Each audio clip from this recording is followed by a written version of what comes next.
Story, les rendez-vous d'Alfred Hitchcock, racontés par Serge Chauvion. Aujourd'hui, Travailler c'est trop dur de Frank Wertz.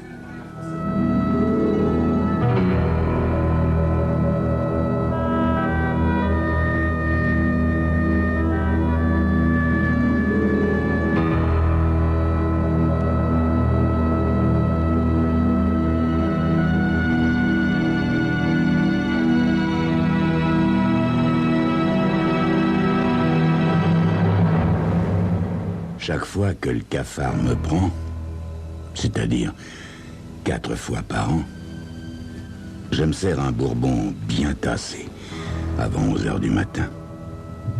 Je lève mon verre à ma santé et à la santé de ce qui m'entoure. À la santé de ce fichu bar que je tiens depuis si longtemps, à 2 pas de la 24e rue. Mon gagne-pain. Mon bar à moi. Oh, ne le cherchez pas, il ne figure sur aucun guide style New York by Night. À moins peut-être qu'à la rubrique « Bar à éviter si vous êtes un gentil touriste plein aux as ». Mais je doute que de telles rubriques existent. Bagarre d'ivrogne, règlement de compte, chèque en bois, hold-up, j'ai connu tout ça, et parfois pire. Faut être cinglé pour gagner sa vie de cette façon. C'est ce que je me dis 4 fois par an quand le cafard me prend. 4 fois par an, c'est-à-dire quand mon comptable m'envoie le bilan trimestriel et ma feuille d'impôt. Il en ressort à chaque fois que si les rentrées sont de plus en plus importantes, mes bénéfices le sont de moins en moins. Savez-vous à combien se montent les impôts ici Et le prix de la licence? C'est à ne pas y croire. En plus, le voisinage n'est plus ce qu'il était, ce qui n'est pas peu dire. Tenez, pas plus tard qu'avant-hier, un salopard a balancé un pavé à travers ma porte vitrée. Sans raison, comme ça, juste pour le plaisir. Je me souviens, quand j'étais môme, je faisais partie d'une bande de gars de Brooklyn, qui étaient loin d'être des enfants de cœur. On faisait les 400 coups, mais jamais, au grand jamais, il nous serait venu à l'esprit de détruire pour le plaisir de détruire, jamais. Surtout un bar. Enfin. Des fois, je me dis que je devrais changer d'activité. Seulement, quand on a rempli les verres des autres, et souvent les siens, pendant plus de 20 ans, je vois pas très bien ce qu'on pourrait faire d'autre. En tout cas, personnellement, je vois pas. À moins, bien sûr, de prendre ma retraite. Ce qui, dans mon cas, reviendrait tout simplement à passer de l'autre côté du bar. Et à 50 ans, j'estime que je suis trop jeune et encore trop en forme pour prendre le statut d'ivrogne à la retraite. Non, mais sans blague. Et en plus d'avoir le cafard, je me sens coincé 4 fois par an. J'en suis à ce stade de mes méditations trimestrielles, tout en parcourant d'un œil écœuré la prose de mon comptable, quand les 2 premiers clients de la journée entrent et s'asseyent au bar. Je souris malgré moi. Ils ont tous des duettistes de music hall. L'un est le parfait homme d'affaires avec son costume à $1000 au moins, sa chemise blanche et sa cravate griffée. L'autre, le gros, l'énorme, avec son visage taillé dans un chou-fleur et ses doigts comme des jambonneaux, le parfait homme de main 100% gorille. Il commande 2 dry martini. Les observant du coin de l'œil, je les sers, ramasse la monnaie et retourne à ma place, près de la caisse. Un gentil coin bien tranquille que ce bar, tu ne trouves pas, Gus? Constate l'élégant businessman. Ouais, grommelle Gus. Je parie que le patron d'un bar comme celui-ci doit gagner joliment sa vie sans se donner trop de mal. Ouais, corrobore Gus. Au premier abord, on pourrait croire à l'innocent bavardage à bâton rompu de 2 hommes qui se relaxent à l'heure de l'apéritif. Mais je commence à sentir une espèce de curieux petit picotement le long de la colonne vertébrale. Un peu ce qu'on doit ressentir quand on coltine une bombe à horlogerie censée entrer en action à midi et qu'on s'aperçoit tout à coup qu'il est midi moins 2. Mine de rien, je leur accorde davantage d'attention. Eux ne semblent pas m'accorder la moindre importance. J'aurais aussi bien pu ne pas être là. Cela dit, mon malaise ne se dissipe pas, bien au contraire. D'autant que je commence à trouver une allure familière à mes Laurel et Hardy. Quittant mon coin, je me plante devant eux et je me mets à essuyer méticuleusement un verre jusqu'à ce qu'ils ne puissent pas faire autrement que de me remarquer, ce qui ne tarde pas.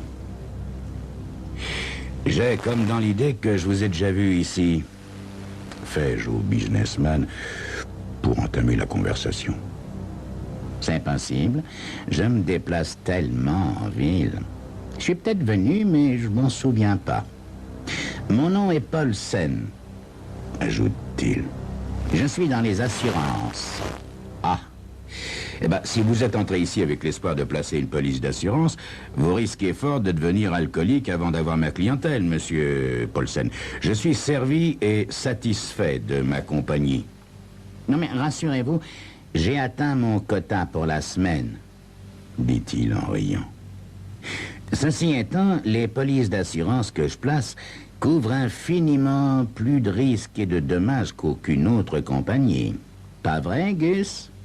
Ouais, grogne l'imposant Gus en gonflant, bien plus que nécessaire, ses muscles énormes sous son t-shirt. Ce disant, il tend un avant-bras comme un baril et, faisant mine de prendre son verre, le renverse ostensiblement. Protection en tout genre, fait-il en poussant son verre dans ma direction. Gus et moi, nous étions en train de remarquer combien ce petit bar est calme et tranquille, mais rendez-vous compte combien il serait déplaisant si vous aviez tout à coup une vague de hold-up ou des actes de vandalisme. Un pavé dans la vitrine, par exemple, murmure Gus. Ignorant son cinéma, je lui sers un autre dry martini. Il pivote sur son tabouret, tourne vers moi un regard fixe, totalement vide, un regard bove, empoigne le verre plein et laisse choir par terre, contenu et contenant. Notre police ne coûte que 25 $ par semaine, ajoute Paulsen imperturbable.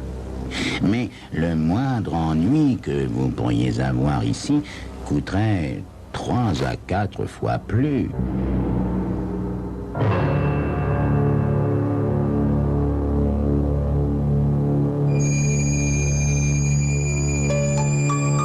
Il y a vraiment des journées qui commencent mal. Quand j'ai payé mes impôts, il me reste juste de quoi boire un verre pour oublier. Et voilà que ce duo d'enquiquineurs patentés me laisserait à peine de quoi acheter une corde pour me pendre. Qu'est-ce qu'il faut que je fasse? Vous le saurez dans quelques instants.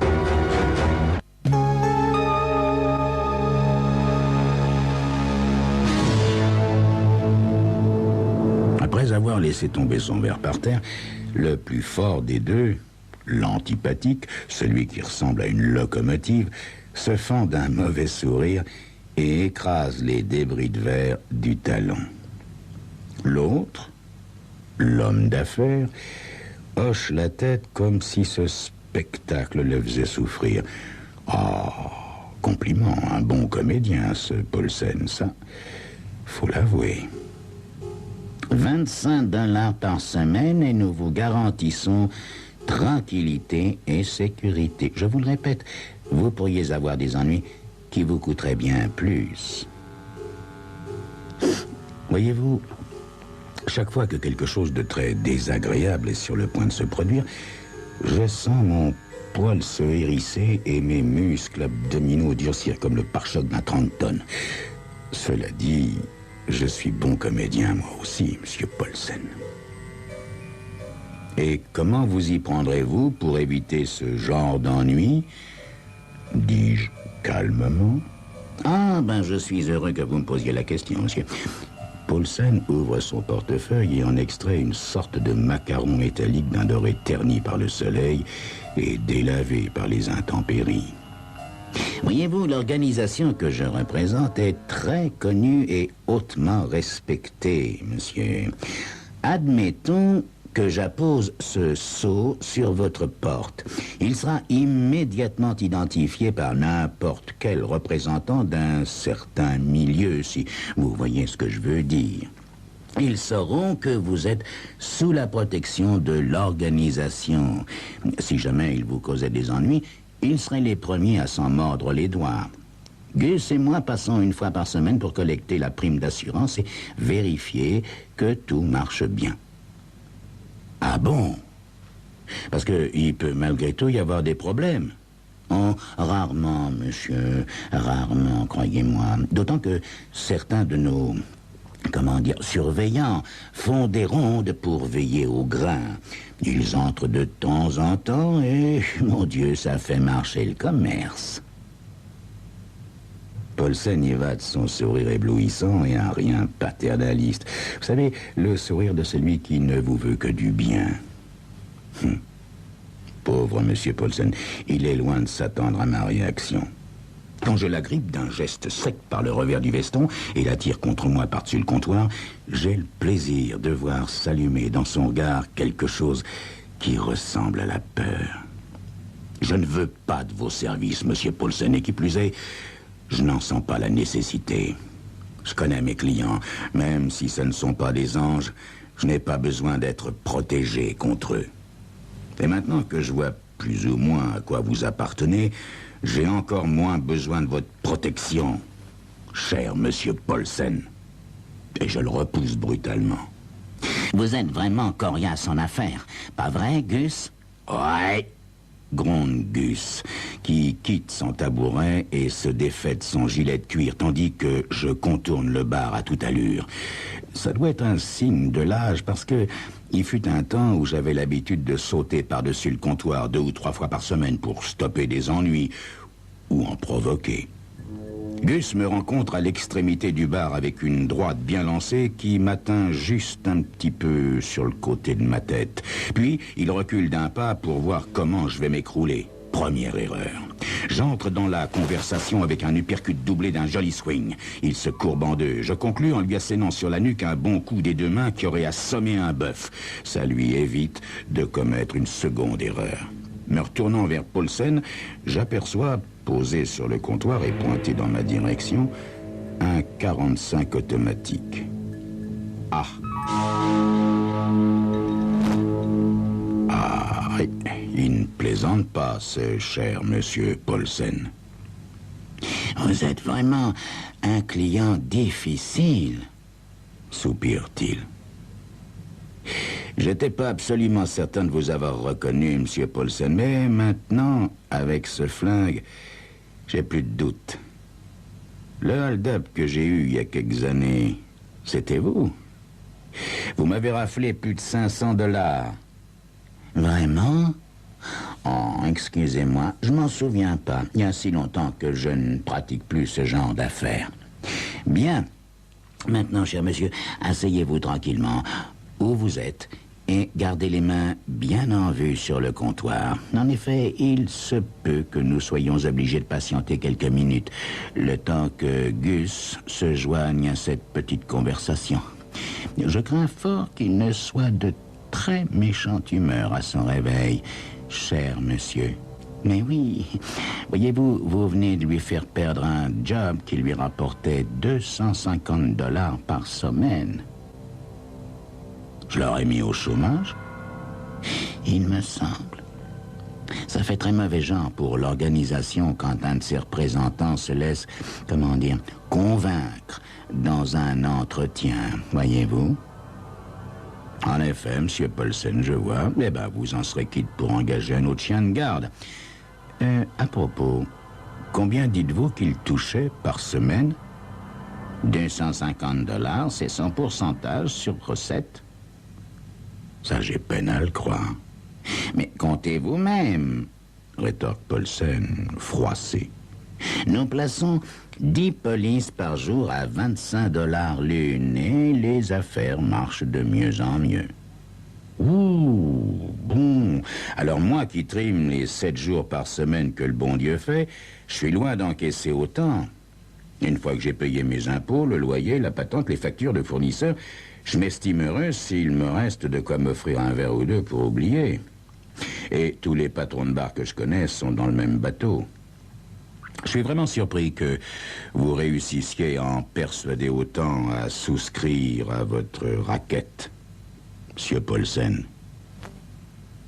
Il sourit en me regardant, cette fois avec ce qui pourrait passer pour un soupçon d'estime. Mais ils ne sont pas tous aussi persuasifs que vous, les patrons de bar, cher monsieur. Non, croyez-moi, il se peut que vous ayez eu de la chance jusqu'à présent. Oui. Sans doute la chance d'avoir servi dans les Marines, Monsieur Paulsen. Admettons. Ceci étant, nos services sont estimés à leur juste prix. Ils sont impeccables, voyez-vous. Le macaron sur la porte fait vraiment son petit effet. Tenez, par exemple, ces 3 derniers mois, il n'y a eu qu'une demi-douzaine de tentatives de hold-up sur l'ensemble de mes clients. Je vous assure que c'est peu. 2 fois, nous avons réussi à faire restituer l'argent. Une autre fois, 2 de mes gars qui se trouvaient dans les parages sont intervenus à temps. Ah. Et Gus, fais-je en indiquant la masse inanimée. Ils sont tous comme ça, vos gars? Gus? Mais Gus n'a jamais fait de mal à une mouche. Il est seulement là pour les apparences. Vous êtes le premier à avoir surmonté cet élément de dissuasion, cher monsieur. En entendant prononcer son nom, Gus se met à geindre et se reconstitue laborieusement sur ses 4 pattes, secouant la tête pour éteindre les dernières étincelles qui pourraient encore scintiller. Paulsen se penche au-dessus de lui et lui assène sur l'occiput un coup d'une élégante précision avec la crosse de son 45 automatique. Mais pourquoi faites-vous ça, Monsieur Paulsen? L'instinct du courtier d'assurance, cher monsieur. Je sens que je suis sur le point de vous vendre une police et je ne voudrais pas que Gus se laissât aller à de mauvaises manières avant que nous ayons terminé notre entretien. J'écoute distraitement ce que me dit Paulsen. En effet, mon esprit est occupé à placer sur un des plateaux d'une balance imaginaire 20 ans de travail et sur l'autre plateau le relevé de mon comptable et le montant anémique de mon compte en banque. Lorsque la balance est stabilisée, je me lève, dénoue mon tablier, le jette sur la tête de Gus et retourne derrière le bar. Sans un mot, j'emplis un seau à glace, y mets une bouteille de champagne, sors 2 coupes que j'essuie méticuleusement avant de les déposer devant ce cher Monsieur Paulsen et moi-même. Tout bon comédien qu'il soit, Paulsen me regarde faire de plus en plus surpris. Il semble regretter d'avoir réassommé le pauvre Gus, et comme sa main se dirige lentement vers son automatique, je le calme d'un geste apaisant. « Alors, Monsieur Paulsen, est-ce que vous sortez votre artillerie chaque fois qu'on vous offre le champagne? Curieux procédé de la part d'un courtier en assurance. Champagne, Monsieur Paulsen ?» Il regarde Gus assommé, la tête enfouie sous mon tablier. « Ah, rassurez-vous, Monsieur Paulsen, Gus n'a pas à se faire de soucis. Mon instinct me dit que je vais avoir très bientôt besoin d'un barman. Qu'il le veuille ou non, ce job lui ira comme un gant à ce cher Gus. Quant à nous, Monsieur Paulsen, quant à nous, parlons affaires, dis-je en débouchant la bouteille. Vous voulez parler de l'assurance? Non. Des assurances, Monsieur Paulsen. Quel pourcentage comptez-vous m'offrir par semaine pour vous aider à placer vos assurances, cher partenaire ?